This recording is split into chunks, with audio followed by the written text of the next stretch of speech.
నమస్తే మనతో పాటు బీఆర్ఎస్ లీగల్ సెల్లో లలితారెడ్డి గారు ఉన్నారు. ఒకసారి వారితో మాట్లాడదాం. చెప్పండి మనం ఇలా లోపల ఈడీ విచారణ జరుగుతోంది. ఒకవైపు బయటనేమో కేటీఆర్ అరెస్ట్ అంటూ కూడా కాంగ్రెస్ నేతలు మాట్లాడుతున్నారు. ఎట్లా చూడవచ్చు? అదే మీరు ఇప్పుడు అసలు ఈ విషయాన్ని అయితే చాలా తీవ్రంగా తీసుకోవాలి. కాంగ్రెస్ నేతలు కేటీఆర్ గారు అరెస్ట్ అంటే మరి అసలు వాళ్ళకి ఎవరు చెప్పారు? ఈడీ ఆఫీసర్స్ చెప్పారా, ఏసీబీ వాళ్ళు చెప్పారా, పోలీసు వాళ్ళు చెప్పారా, లేకపోతే ఈ మూడు వ్యవస్థలని వాళ్ళే నడిపిస్తున్నారా? ఏ విధంగా వాళ్ళు ఆ మాట అంటారు? అసలు ఎలాంటి కన్క్లూజన్స్ వచ్చాయని, ఎవరేం రిపోర్ట్ వేశారని? ఇప్పుడు ఒక ఎఫ్ఐఆర్ కంప్లైంట్ వచ్చింది, ఎఫ్ఐఆర్ రిజిస్టర్ అయింది. దానికి అనుగుణంగా ఈ సంస్థలన్నీ ఏదైతే ఉందో విచారణ చేస్తున్నాయి. వాళ్ళు విచారణ చేస్తుంటే వీళ్ళు చెప్తున్నారంటే వీళ్ళ కంప్లీట్ ఇన్వాల్వ్మెంట్ ఉందని ఓపెన్గా ప్రూవ్ అయిపోతుంది. కాంగ్రెస్ మినిస్టర్స్ ప్లస్ రేవంత్ రెడ్డి గారిది ఇన్వాల్వ్మెంట్ ఉంది, అందుకని ఈరోజు అరెస్ట్ అయిపోతారు, ఇక్కడ నుంచి ఇక్కడ పోతున్నారు అని జోస్యం చెప్పగలుగుతున్నారంటే మీరే ఆలోచించాలి. మరి కంప్లీట్ ఆ హస్తానికి హస్తం ఉంది దీంట్లో. చాలా తీవ్రంగా ఖండించాల్సిన విషయము. అసలు ఇట్లా ఏదైతే ఉందో ఇలాంటి ఆస్పెక్ట్లో ఇలా ఈ వ్యవస్థలని అలా తప్పుగా వాడుకుంటున్నారు కదా, ఆ విషయంలో అయితే ఇట్ ఈస్ వెరీ డేంజరస్. అంటే మనం చూస్తే లా అండ్ ఆర్డర్కి కూడా చాలా డేంజరస్ ఇష్యూ. ఈ విధంగా ఈ పొలిటీషియన్స్ వాళ్ళ పొలిటికల్ గ్రడ్జెస్ని తీర్చుకోవడానికి, వాళ్ళ కక్షపూరిత రాజకీయాలు లేకపోతే వాళ్ళ డైవర్షన్ పాలిటిక్స్ కోసము ఈ వ్యవస్థలు ఏదైతే ఉందో వాడుకుంటూ మరి ఆ వ్యవస్థలు చెప్పకుండానే అరెస్ట్ అయిపోతారు, జైలుకి వెళ్తారు, అంత ఇదిగా కాన్ఫిడెంట్గా చెప్తున్నారంటే వాళ్ళ ఇన్వాల్వ్మెంట్ ఆ మినిస్టర్స్ది కానీ, కాంగ్రెస్ మినిస్టర్స్ది కానీ, కాంగ్రెస్ ఏమంటారు వేరే క్యాడర్ కానీ తప్పకుండా వాళ్ళ ఇన్వాల్వ్మెంట్ ఉన్నట్టే, ఈ ఫాల్స్ కేసులో వాళ్ళ హ్యాండ్ ఉన్నట్టే లెక్క. మీకు ఇవి తెలుసుంటాయి కదా మన చట్టాల గురించి. ఇక్కడ కేటీఆర్ పదే పదే విచారిస్తున్నారు తప్ప ఎందుకు అటువైపు నుంచి ఆ సంస్థను కానీ దాని అటువైపు ఎందుకు వెళ్ళట్లేదు? అదే కదా చూడండి, మీరు యాజ్ ఏ కామన్ మ్యాన్ మీకు వచ్చిన థాట్ మరి ఈ వ్యవస్థలకు ఎందుకు రావట్లేదు? ఇప్పుడు ఏదైతే ఉందో చప్పట్లు అనేది ఒక చేయితో మోగదు కదా. ఇప్పుడు వాళ్ళు ఏమంటున్నారు, ఇక్కడ నుంచి కేటీఆర్ గారు రిలీజ్ చేశారు అంటున్నారు. రిలీజ్ చేసినందుకు కేటీఆర్ గారి మీద కేసు పెడుతున్నారు. ఓకే, కేటీఆర్ గారు అప్పుడు ఏదైతే అమౌంట్ రిసీవ్ అయిందని వాళ్ళు కూడా చెప్తున్నారు. వాళ్ళేం డినై చేయట్లేదు, కేటీఆర్ గారు రిలీజ్ చేసిన అమౌంట్ మాకు రావట్లేదని చెప్పట్లేదు.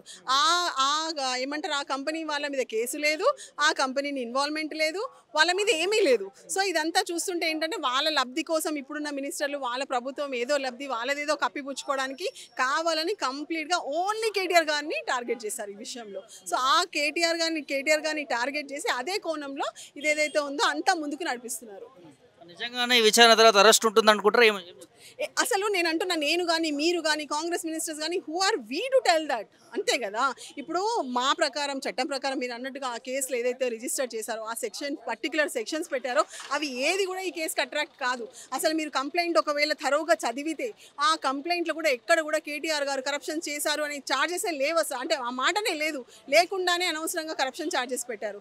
There is no criminal breach of trust, there is no cheating, there is no criminal conspiracy, nothing. అసలు అలాంటి కంటెంట్సే లేవు కంప్లైంట్లో. అలాంటిది ఇది ఒక కేసుగా బనాయించేసి ఒక ఎఫ్ఐఆర్ చేసేసి అనవసరంగా కేటీఆర్ గారిని ఏసీబీ విచారణకి ప్లస్ ఇప్పుడు ఈడీ విచారణకి పిలిపించారు. ఓకే, ఈ విచారణలో ఏదేదో ఈ విచారణ సమస్యలు నడుస్తుంటే పక్క నుంచి కాంగ్రెస్ లీడర్లు ఏమంటారు, హస్తం లీడర్లు వాళ్ళ హస్తం ఉంది కాబట్టి కేటీఆర్ గారు ఈరోజు అరెస్ట్ అవుతారనేసి మళ్ళీ ఈ ప్రపగండ చేస్తున్నారు. గతంలో ఏసీబీ విచారణ తర్వాత కేటీఆర్ గారు కొన్ని ఘాటు వ్యాఖ్యలు చేశారు. రేవంత్ రెడ్డి అడిగినట్టు 4 క్వశ్చన్లు తిప్పి అడిగిరంట. ఈ విచారణ ఎట్లా ఉండబోతుంది? అంటే మేబీ ఇప్పుడు మనం చూస్తుంటే లాస్ట్ టైం కూడా కేటీఆర్ గారు జైలుకి వెళ్ళిపోతారు, అరెస్ట్ అయిపోతారని చెప్పింది జోస్యం చెప్పింది అదే కాంగ్రెస్ హస్తం మినిస్టర్లే. అదే హస్తం మినిస్టర్లు మళ్ళీ ఇప్పుడు కూడా అదే జోస్యం చెప్తున్నారు. సో ఇప్పుడు subject matter one and the same. KTR గారు అన్నట్టుగా మరి ఆ క్వశ్చనరీ ఏదైతే ఉందో రేవంత్ రెడ్డి గారు ప్రిపేర్ చేసిందంటే మరి సేమ్ క్వశ్చనరీ, బికాస్ వాళ్ళే రిజల్ట్ చెప్తున్నారు కాబట్టి అదే క్వశ్చనరీ ఇక్కడ కూడా వచ్చి ఉంటుంది. బికాస్ ఏదైతే facts plus as per documents, ఆ డాక్యుమెంట్స్ అన్ని కూడా government is the custodian of all the documents. So ఆ డాక్యుమెంట్స్ అన్ని గవర్నమెంట్ దగ్గరే ఉన్నాయి, వీళ్ళ కస్టడీలోనే ఉన్నాయి. సో దానికి సంబంధించిన ఏ ప్రశ్నలు ఉన్నా కూడా ఇప్పుడు కేటీఆర్ గారికి పర్సనల్గా ఏం లాభం దానివల్ల? There is nothing like that. అలాంటి అలిగేషన్ కానీ అట్లాంటిది ఏమి జరగలేదు ఇప్పటి వరకు. అలాంటి ఆధారాలు ఏమీ లేవు. క్లియర్గా అకౌంట్ ట్రాన్స్ఫర్ అయింది, ఇక్కడ నుంచి అమౌంట్ వెళ్ళింది, వాళ్ళకి రిసీవ్ అయింది, అగ్రిమెంట్లో ఎంటర్ అవ్వడము నిజము, అమౌంట్ ట్రాన్స్ఫర్ చేయడము, there is no denial at all. So there is no corruption at all. ఇందులో ఒకవేళ ఈ కరప్షన్ రుజువు చేస్తే 10 సంవత్సరాలు జైల్లో ఉంటాడు, నాన్ బెయిలబుల్ కేసు అంటూ కూడా ఒక గ్లోబల్ గ్లోబల్ ప్రచారం మొన్నటి వరకు నచ్చింది. అసలు నిజంగానే అట్లా ఉంటుంది? అంటే ఈ గ్లోబల్ ప్రచారం ఎవరు చేస్తున్నారో హస్తమే కదా మళ్ళీ, ఎందుకంటే హస్తం ఉంది కాబట్టి ఈ ప్రచారం ఏదైతే ఉందో వాళ్ళే మొత్తం వైడ్గా ప్రచారం చేపిస్తున్నారు ఈ వార్తలని.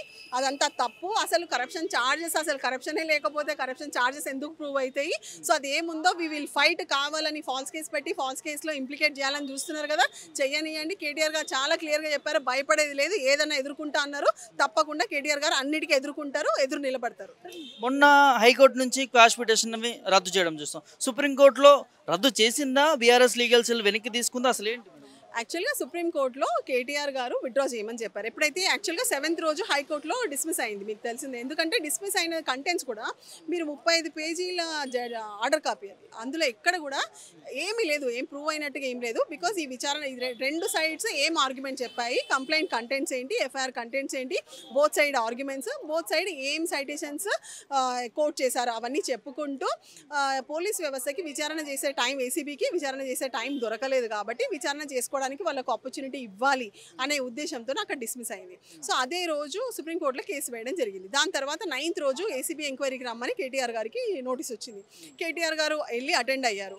అటెండ్ అయ్యి వచ్చాక చాలా కాన్ఫిడెంట్ తోటి, బికాజ్ ఆయన మొత్తము విచారణని ఫేస్ చేశారు అక్కడ. సో తనకి కూడా ఏదైతే ఎంత కాన్ఫిడెంట్గా తను తప్పు చేయలేదని చెప్పారో అదే కంటెంట్స్ అక్కడ కూడా చెప్పి అక్కడ ఆ విచారణకు కూడా ఈ was very much confident, satisfied. So రాగానే సుప్రీంకోర్టు అడ్వకేట్కి చెప్పారు, ఆ కేసు ఏదైతే ఉందో సుప్రీంకోర్టులో మీరు విత్డ్రా చేసేయండి, I'm ready to cooperate with ACB and ED అని చెప్పారు. సో ఆ విధంగానే అది నిన్ననే ఫస్ట్ టైం బెంచ్కి వచ్చింది. రాగానే విత్డ్రా చేశారు. కానీ విత్డ్రా చేసిన దాన్ని కేటీఆర్ గారికి చుక్కెదురు, కేటీఆర్ గారికి తిరస్కరణ సుప్రీంకోర్టులో, దీనివల్లనే ఏదో ఎస్టాబ్లిష్ అవుతుంది. సో ఇదంతా ఫాల్స్ ప్రొపగండా, మిస్ఇన్ఫర్మేషన్ స్ప్రెడ్ చేస్తున్నారు. ఎట్లా చూడొచ్చు, ఒకవైపు విచారణ జరుగుతుంది, ఇంకోవైపు కాంగ్రెస్ నేత అసలు నిర్ధారణ అయిపోయింది మీరు అన్నట్టుగానే జైలుకి వెళ్తాడు అన్నట్టు మాట్లాడు. దీన్ని ఎట్లా తీసుకోవచ్చు? నేను అందుకే అంటున్నాను కదా, ఈ విషయాలు కాంగ్రెస్ మినిస్టర్లు అంటున్నారు అంటేనే మనకి చాలా అర్థమైపోతుంది ఇది ఒక తప్పుడు కేసు, కావాలని చెప్పి వాళ్ళే తప్పుడు కేసులో కేటీఆర్ గారిని ఇరికించారు. ప్రతి ఒక్కటి పోలీస్ వాళ్ళు ఏం చెప్పకముందే, పోలీస్ వాళ్ళ నోటీస్ వస్తుందని కూడా చెప్పింది కాంగ్రెస్ మినిస్టర్లే, కేసు బుక్ అవుతుందని చెప్పింది వాళ్ళే, కేసు రిజిస్టర్ అయింది అంటే జోస్యం ముందే చెప్పేస్తున్నారు ప్రతిదీ. సో ఇవన్నీ చూస్తుంటే ఏంటంటే ఇది కంప్లీట్లీ క్రియేటెడ్ కేసు, అంటే by the Congress party and their ministers కావాలని ఇలాంటి తప్పుడు కేసులో ఇరికించారు. టార్గెట్ కేటీఆర్ గారు, బికాజ్ వాళ్ళు చెప్పిన ఫాల్స్ ప్రామిసెస్ ఏదైతే ఉందో అది ప్రామిసెస్ని ఫుల్ఫిల్ చేయలేకపోతున్నారు. అదొక డైవర్షన్ పాలిటిక్స్. ఇంకొకటి రివెంజ్ పాలిటిక్స్. రేవంత్ రెడ్డి గారికి కక్ష, ఏదో విధంగా కేటీఆర్ గారిని జైలుకి పంపించాలి, కేసీఆర్ గారి ఆనవాళ్ళు లేకుండా చేయాలనే ఒక కాన్సెప్ట్ ఈ 13 నెలల నుంచి, అంటే రాజ్యం అడ్మినిస్ట్రేషన్ కంటే కూడా ఎక్కువ తన కాన్సన్ట్రేట్ చేసిందంతా బీఆర్ఎస్ పార్టీ లీడర్ల మీద, మినిస్టర్స్ మీద, క్యాడర్ మీద ఫాల్స్ కేసెస్ పెట్టి వాళ్ళని అనవసరంగా కోర్టుల చుట్టూ తిప్పుకుంటూ ఇలా రివెంజ్ పాలిటిక్స్ కోసము ఈ పోలీస్ వ్యవస్థలన్నిటిని కూడా వాళ్ళ పవర్స్ని మిస్యూజ్ చేస్తున్నారు వాడుకుంటూ. ఓవరాల్గా స్టార్టింగ్ నుంచి మీరు కేసు చూస్తూ ఉన్నారు మేడం, ఎట్లా ఉంది ఈ విచారణ తర్వాత ఎట్లా ఉండబోతుంది, ఏం చెప్తున్నారు ఫైనల్గా? మాకైతే బేసింగ్ ఆన్ కంప్లైంట్ కానీ ఈ ఆధారాలు, ఈ జరిగిన ఫ్యాక్ట్స్ అండ్ సర్కమ్స్టాన్సెస్, ఈ ఇష్యూస్ని చూస్తే చాలా క్లియర్గా అన్నీ క్లియర్ చేసుకొని కేటీఆర్ గారు ఈ తప్పుడు కేసుల నుంచి బయటపడతారు. కానీ ఒకవేళ మీరు అన్నట్టుగా ఇప్పుడు కాంగ్రెస్ మినిస్టర్లే చెప్తున్నారు కాబట్టి ముందు ముందే బికాస్ వాళ్ళు అన్నట్టుగానే కంప్లైంట్ పడుతుంది అన్నారు, కంప్లైంట్ పడ్డది, ఎఫ్ఐఆర్ అవుతుంది అన్నారు, ఎఫ్ఐఆర్ అయింది, ఏసీబీ నోటీస్ ఇస్తుంది అన్నారు, నోటీస్ ఇచ్చింది, ఈడీ నోటీస్ ఇస్తుంది అన్నారు, ఇచ్చింది. సో ఇప్పుడు ఏమంటున్నారు, అరెస్ట్ చేస్తుంది అంటున్నారు. అసలు పోలీసు వాళ్ళు, ఏసీబీ, ఈడీ ఎవరు చెప్పలేదు ప్రూవ్ అయిందని, ఏమైందని చెప్పలేదు. చెప్పకుండానే ఈరోజు అరెస్ట్ అవుతారు, జైలుకి వెళ్తుంది అంటే ఇదంతా చేస్తుంది వాళ్ళే కాబట్టి వాళ్ళు ఏమైనా చేయొచ్చు. అది.